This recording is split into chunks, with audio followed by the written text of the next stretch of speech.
La disparition du monde, c'est lorsque toi, tu disparais. La planète continuera de tourner, même après ton départ. Les individus vivent dans une croyance d'un dernier jugement, où chacun serait évalué devant un prétendu Jésus-Christ. Cela ne se produira pas. Le dernier jugement, c'est toi seul face à ton esprit. Tu penses que Jésus va revenir? Patiente camarade, patiente. Tu imagines qu'Allah viendra te délivrer? Patiente aussi. Et garde en mémoire ceci.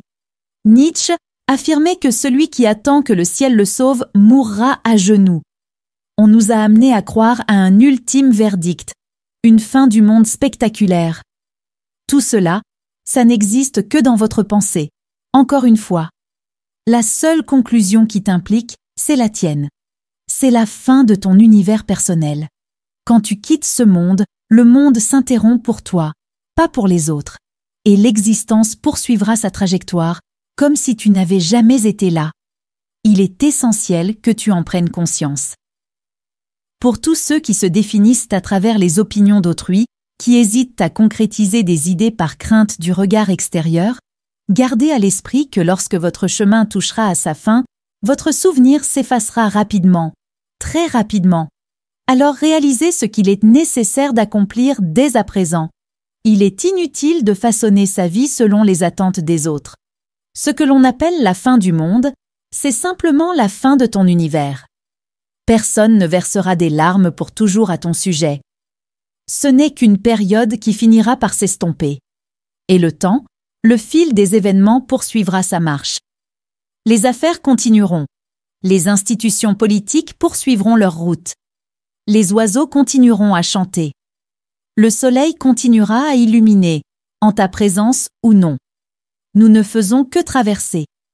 Vous êtes simplement de passage. Vous explorez l'existence matérielle.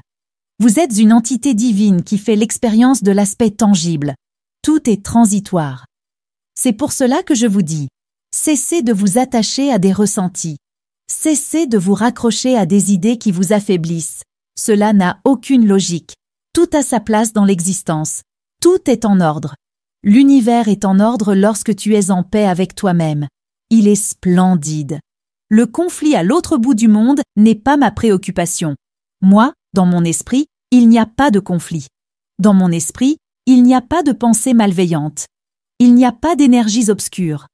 Cela ne fait pas partie de ma perception. Tout ce dont j'ai conscience, c'est que je suis l'expression du divin vivant, une aventure terrestre, et que l'ombre est indispensable à mon évolution.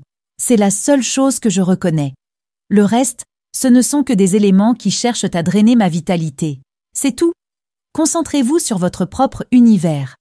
Consacrez-vous à l'embellir, à y intégrer des éléments inspirants. Et cela commence par votre état d'esprit. Votre mentalité doit être comme un jardin, un lieu harmonieux, si vous souhaitez que votre quotidien le reflète.